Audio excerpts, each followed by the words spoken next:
Hi everyone, my name is Karen DeVasco. I'm a speaker, a host, and an image consultant. I'm gonna explain to you what image is all about. You're gonna be in the industry and you have to show your personality. Matalino si Coach Karen eh. Napaka-presentable niyang tignan eh. Ang tinuro po talaga niya is embrace yourself tapos i-improve mo pa ang sarili mo in so many ways. Again, it's personal development. Nakita ko yung development sa lahat ng artist na nahawakan ko. I am a creative lead and a visual content creator. We're gonna talk about how to elevate your personal brand to new heights. And yung time na yun, dun ko po na-realize na may mga time din na pwede mo mag-post ka para magkaroon ka ng maraming engagement. Working on your branding is answering the questions. How do you want to be remembered? How do you want to be perceived? Ay kailangan laging relatable sa mga viewers. She reminded us not to forget it's you. It's still you. You don't have to alter yourself. Yun talaga rin yung nagugustuhan ng mga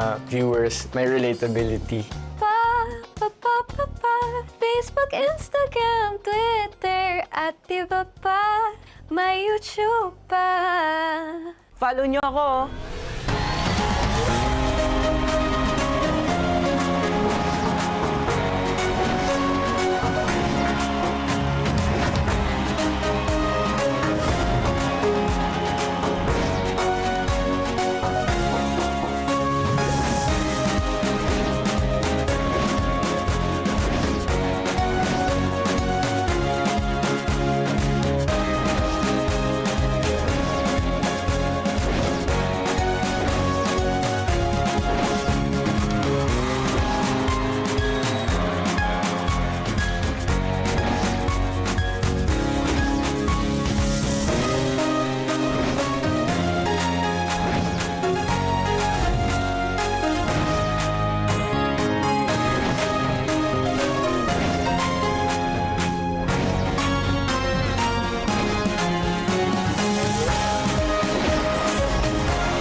After our insightful journey into personality development and image crafting, we are ready to gear up for the next phase.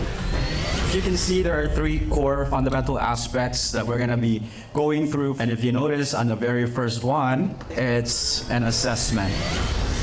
Hello, my name is Chris Dela Cruz. I am the co-founder and lead trainer of the American Institute for English Proficiency. And I've been here in the Philippines since 2007, so I've been working with all kinds of people from the showbiz industry to BPO, and I've been doing this with passion for the last 15 to 20 years. Well, basically, I was in charge in terms of public speaking, communication skills, English proficiency. And when it came to public speaking, I taught them some grammar, some writing, of course, a little bit of accent. Also, in terms of structuring their ideas, giving better content to their presentations, to their conversations, and some delivery in terms of physical appearance, in terms of hand gestures, eye contact, and even their voices. So introduce yourself, your name, where you're from, what makes you happy, that's one, and what makes you sad. Hi everyone, I'm Aaron Gonzalez. I am 20 years old, Filipino Spanish. What makes me happiest is meeting new people. And what makes me sad is that remembering that I am the eldest among us siblings, so there's always this pressure for me. Leo yellow, Leo yellow. Nakakabulol. Okay, so you need to practice it to loosen up this area. Toy boat, toy boat, toy. Ah. Whoa, toy boat. Everybody is excited to want to learn something different. They were all there ready and willing to get into some of the exercises. Some of them were a little non-traditional, but they were into it. So I really appreciate that about them. Of course, sometimes some of them are like, I'm apprehensive, I'm not sure about that one. But eventually they were willing to get into it. So I really like that part about the training. Well, I would say some of them from the entire spectrum. Some are good, some are great, some are natural. Some of them need a little bit more pushing. Some of them are kind of like, not my turn, but then, just give them push and shove and they're right there. So I would say it's varied. You can kind of tell who's hungry, you can tell who's already there, and then you can tell sometimes, hey, nudge them a little bit more and then they're there. So not everyone's the same, but I think if they all hunger for growth, they can all get there. He's very professional. He's a very focused coach on us. He really teaches us well. He's really understanding, mas lalo na pag yung mga iba na nahihirapan sa speech. He really understands and give us time to understand how he teaches his speech class. He's making it easy for us to understand by doing a game. So it really interests us. And of course, while we do impromptus, we have time limits and we do group works together. Iisip kami ng mga topics and we're gonna do a debate. So that's the interesting part that he does for the speech class to be fun.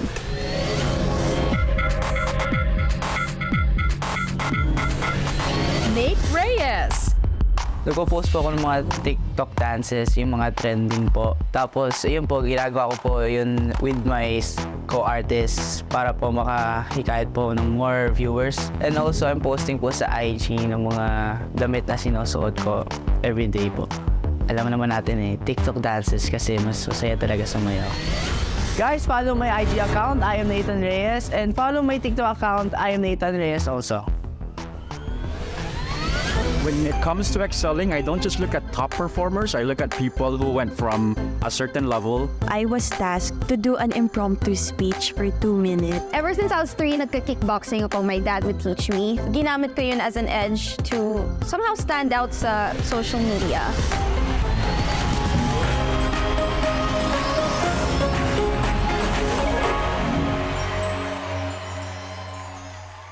Running gets better when it's done together. Net 25 brings you the biggest family fitness event this August 23, 2025 at the Philippine Arena. It's the Net 25 Family Fun Run.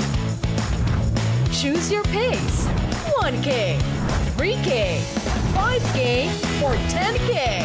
It's not about the speed, it's about the journey. Secure your slot by scanning the QR code today. So, what are you running for? We'll see you there.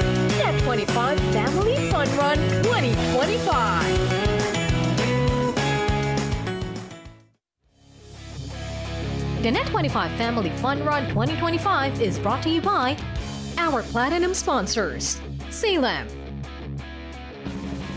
King's Herbal Plus, Beauty Elements Ventures Incorporated, Chris Sports, our gold sponsors: Pure Gold, Composite Technology, BioQuick Medical Enterprise, Fluras, Lux Beauty and Wellness Group, Rhea Generics, Your Talent Hotel Dream World, Gcash, our silver sponsors: Natural, Dear Self Aesthetic and Wellness Center, Royal Care Marketing, North Square, The Zen Institute, Zinzino. Our bronze sponsors: Go Hotels, McKinney Food Corporation, Rhodesian Sales Corp, and Rubisco. Our participating merchants: event partners, and our event venue partner, Philippine Arena.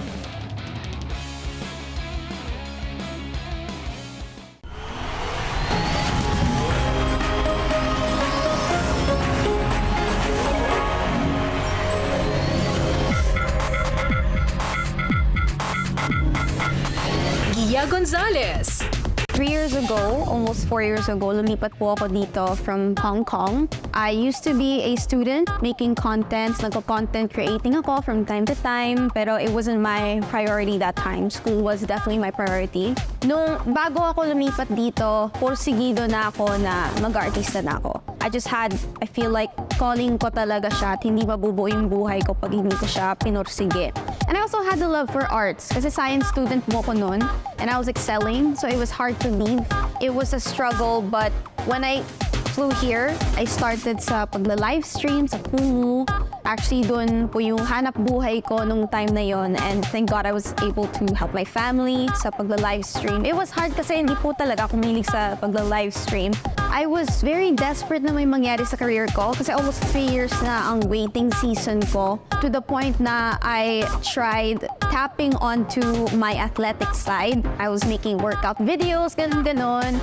Tapos naisip ko, how about, show the world the kick butt version of Gia. So, ayun, ever since I was 3, nagka-kickboxing ako. My dad would teach me. Ginamit ko yun as an edge to somehow stand out sa social media. We started a series of vlogs na I take on challenges na to learn different types of martial arts. 3 days, tututunan ko. Tapos, pagkatapos ng 3 days, isa-sparring ko yung coach mismo or yung mga estudyante ng martial arts na yun.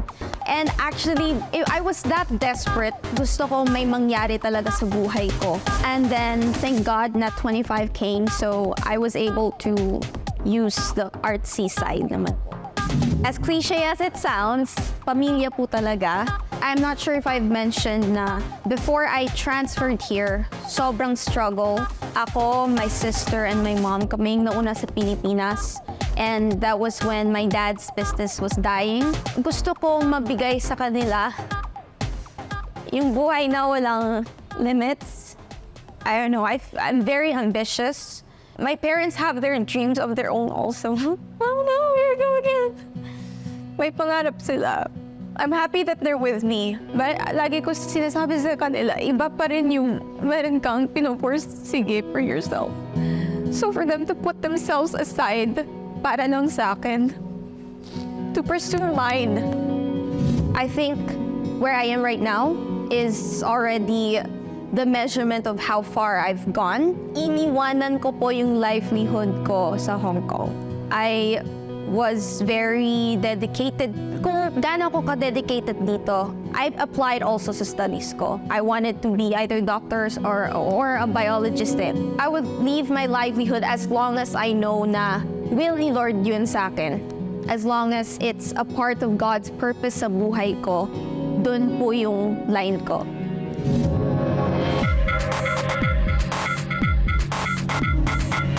The road to STARKADA, hindi madali, pero patuloy namin pagpupursigihan. We now harness the power of articulation, confidence to communicate with our audience. So in public speaking, you normally want someone good-looking or beautiful. But there are ways to be good-looking and beautiful. We don't mean artistic and good-looking. We mean well-groomed, well-postured. It's hard to pursue your dreams when life hits you hard. And there are realities that are very hard to face. I think he started with a personal experience, yes, but he was already making a point at the same time. For public speaking wise, the memorable ones for me, Gia, she was right there at the top of the game. Aaron was also right there. There were some who didn't take the entire course because they kind of came in halfway through, like Patrick. Dre, he's a natural. He's quiet, or he was soft-spoken, but when you gave him something, he'll take it. Of course, I remember Zach, because Zach was the one who didn't want to speak English at all, and he just wanted to avoid. I would say some of the kids can shine based on their talent already. Some of them can shine because they were hungry to learn something. And some of them, they didn't have to shine in everything, but there were moments. There were glimpses where they could shine. Miyoki, of course, I think it's because she has some public speaking experience and pageantry. Dre, because of pageantry as well. But when it comes to excelling, I don't just look at top performers. I look at people who went from a certain level to another level. And you could see Arwen, for example. She might not have been the best speaker, but she developed, she improved, she was there. And sometimes being there is the most important thing. Because it's hard to learn when you're not there. Actually, sa lahat naman po ng workshops namin, meron po talagang mga times na challenging po siya for me. With Sir Chris, sa speech class, siguro yung masasabi ko po na pinaka na-challenge ako was the first time na nag-attend ako sa workshop niya. So, ayun po talaga yung pinakaunang workshop na na-attendan ko.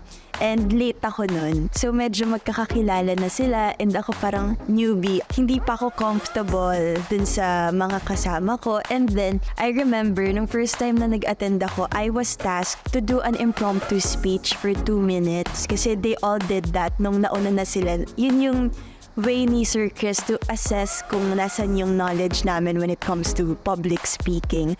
So at that time, parang ako nabigla ako kasi, oh my gosh, may impromptu speech ako kaagad na 2 minutes straight na magsasalita ako ng English. So nahihiya po ako, niisip ko baka wrong grammar ako dahil sa kaba ko. Pero ayun po, na-enjoy ko pa rin naman siya kasi at least na-try ko po siya and pinace ko yung fear ko na baka magkamali ako sa mga answers. Pinaka-favorite kong part ng workshop is yung kapag ginagawa namin yung tinatawag ni Sir Chris na QG SLEP. Parang may ganun po kami na ginagawa na activity palagi na talagang ayun yung pinaulit-ulit niya sa amin. And I think ayun yung naging favorite ko kasi yung thoughts ko po every time nagsasalita ako, parang masyado siyang all over the place. So yung ginawa ni Sir Chris na yun, it helped me in terms of organizing my thoughts. Like na magiging more concise and hindi ako nag-jump from one topic to another na biglang hindi natatapos yung thought ko. So yun po yung pinaka na-appreciate ko sa speech na workshop namin. Well, I think communication is key, no? In any field. I try to pull back a little bit so that they don't get overwhelmed by it. Kaya ako sinusubaybayan ng mga tao dahil hikay ako. And syempre may pagkakingkoy.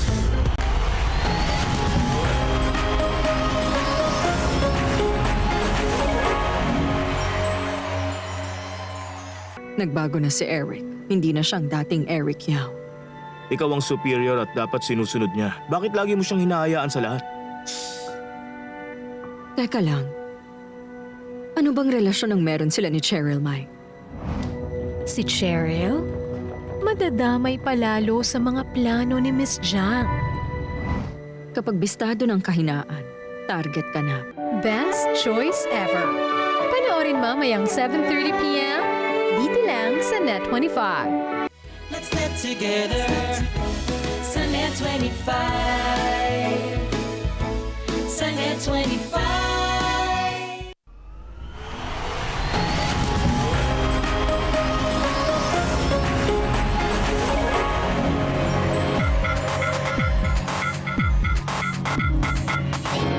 Victoria Wood. Isa lang po akong normal na estudyante. Grade 7 lang po ako. And meron po akong banda which is named Duels. Ang pinagkakaabalahan ko lang po nun is nagpe-paint lang po ako. Kumakanta-kanta po ako. And medyo nawalan po ako ng hope po na sundan po yung apak ng dad ko. Kasi nga po, syempre po, nawala po siya. Parang sino po magagahid sa akin sa showbiz kung papatuloy ko po. Hanggang po sa naalala ko po yung mga moments po namin ng dad ko. Ano na lang iisipin niya kapag di ko tinuloy ito. Pangarap po namin itong magpamilya. Kami po ni Mami, sinusuportahan niya po ako sa lahat po ng gusto ko. Si Daddy naman po, tinuturuan niya po ako hanggat kaya niya. So, naisipan ko po na ituloy po ito. My dad po. Kasi po, bata pa lang po ako. Una-una niya pong pinakata sa akin is yung Tiny Bubbles. Alam ko pong sobrang proud po siya sa akin habang pinapakanta niya po sa akin yun. And hanggang po sa lumaki po ako, naisip ko po na what if sundan ko yung apak ng dad ko? What if makaya ko rin na maging katulad niya? Pero syempre po hindi ko naman po siya magiging ka-level kasi po iba po ako, iba po rin siya. Magkaiba po yung level na kapag naging star na po ako, magkaiba po yung level po namin. Siya po, ganun, ako po, ganun po. Ang kaya ko pong gawin, magagawa ko po para sa sarili ko and para po sa pangarap ko. Unang-una po talaga mananalangin po ako kasi po si God lang po talaga yung makakatulong po sa atin at wala na pong iba at ang sarili niya lang po. Pangalawa po, huwag ka pong maging greedy na maabot mo agad yun. Ay gusto ko to, dapat maabot ko na to agad kasi syempre magaling ako. And syempre po, maghintay na lang po sa tamang oras at sa tamang oras na po yung ibibigay din po ng Diyos po yung sa inyo.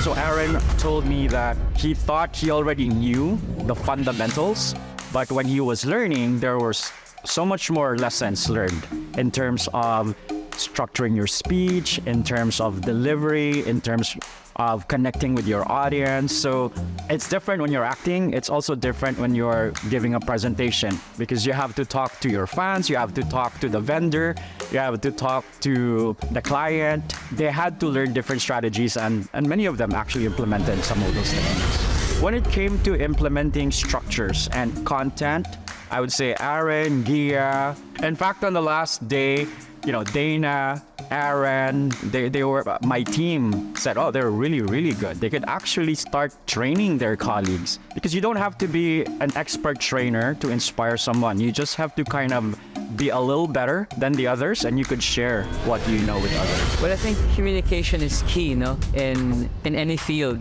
And I was hoping to really hone my skills with the workshop. And then especially na artistas kami, or we're being trained to become artistas, I think it's fundamental na we know how to speak well so we can really conduct ourselves properly and speak effectively during interviews or kapag may hosting jobs. Sa lahat naman ng bagay, there are many things that we can still work on and improve.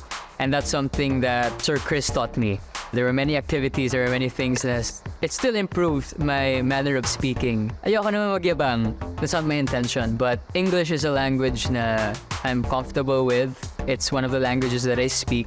Well, I know na I'm confident when I speak English. But then again, as I said, my English isn't necessarily perfect. There are still so many things that I learned from Sir Chris and I really appreciate yung naging workshop sa speech.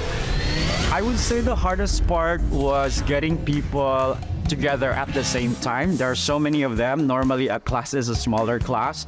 And so when they're not all there and you're teaching a concept, there are times when I would have to think, should I reteach what I taught because there are a few people who are coming in? Or should I move on because the other people are saying, we already got that? So I had to find a way to sort of flow with that kind of structuring of the class. The second part would be, should I give them assignments because it looks like they're busy? It looks like they have other projects. Usually when you're learning a language or anything, you should do assignments. So I needed to find a way to balance. And I realized that they were doing a lot of other workshops. So I tried to pull back a little bit so that they don't get overwhelmed by it. So I think moving forward, if we can sort of maintain or find a striking balance in terms of who's going to come in, who's going to go out, how much assignment can we really give before they don't like me anymore. If we can kind of set that up and set the expectation, it'll be easier to implement. You are all fired up, STARKADAs, mula sa aktingan, personality, branding at speech. Mukhang handang-handa na nga kayo humarap sa mas malaki pang challenges. Are you excited? Yes, I am excited. Are you all excited? We are!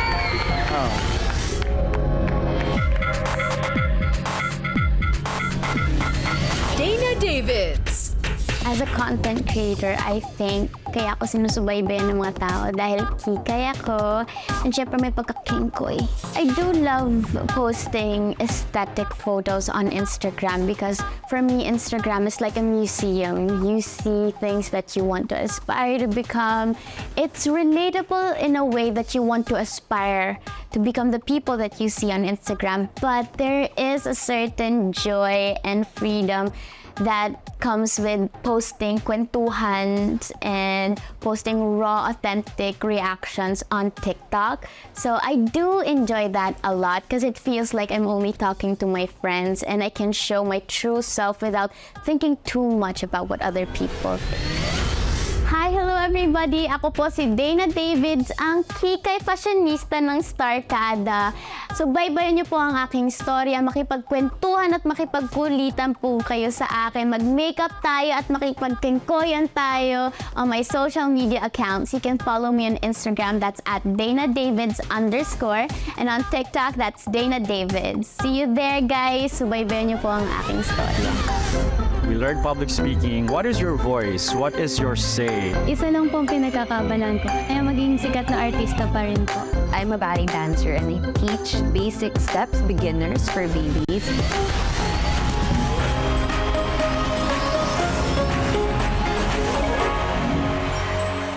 On your way to success?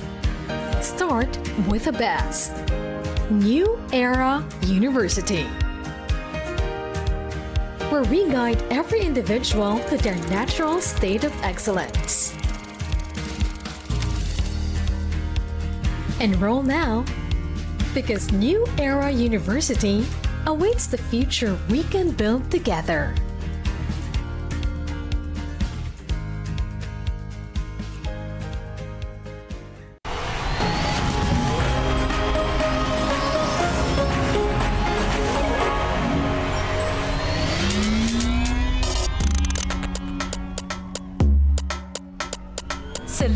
TV. Bago po maging STARKADA artist, isa lang po ang pinagkakabalan ko, kaya maging sikat na artista pa rin po. Meron po mga times na pupunta po kami sa VTR. Yun lang po talaga pinagkakabalan ko since I was 7 years old. Alam ko na po anong goal and pangarap ko po sa buhay. And kung ano po yung nagpapasaya sa akin while working and helping my family. Siyempre may mga gastos po doon. Kahit commute po, malaki pa rin po yun.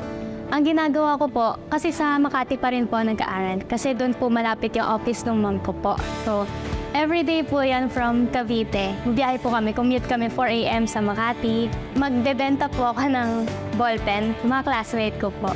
Pag hindi po ballpen, ang ibibenta ko po, Graham balls. Number 1 na nag-inspire po sa akin, mama ko po. And to make my family happy. And I'm happy as well while doing so. That's why po yun yung maganda po. While you're happy doing it, you're making your family happy, and you're making people happy. Sinishare niyo po yung talent niyo. Tinatandaan ko po yung sinasabi ng younger self ko. Bakit ko po ito sinunimulan? And dito na po ako. Tutuloy-tuloy ko na po kasi ito na rin po yung magpapasaya sa akin and sa family ko po. Especially my mom kasi siya po yung nandyan through my ups and downs sa acting career po. Focus and hard work, dedication, and passion. Kapag nagsama-sama lahat po yan, yun na po, pwede mo po yun ma-reach yung elusive stardom. Never give up and manalig po. Kasi siya po ang makakatulong din po sa akin. I've always seen that those who truly succeed are those who are grateful. So stay grateful.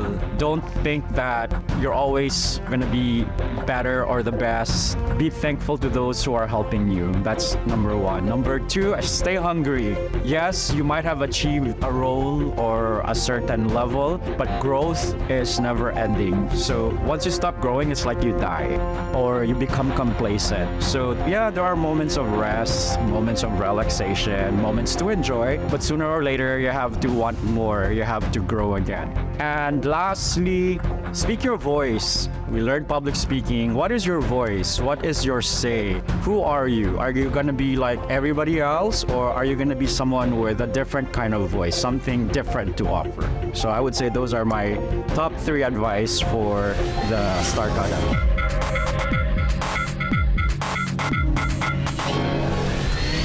Nikki Gilbert. For me as a content creator, my strength is, I think, because I'm a ballet dancer and I teach basic steps, beginners for babies. So I do tutorials for basic class and for contemporary so they know the basic skills of dancing ballet.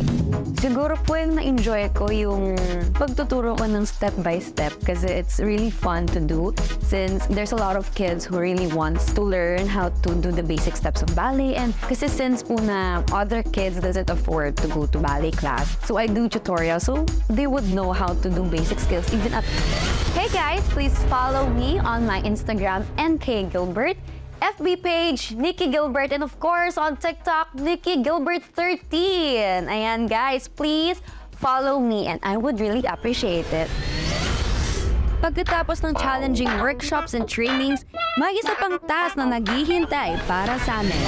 At mayroon pa kaming bagong makakasama. Hello, ako si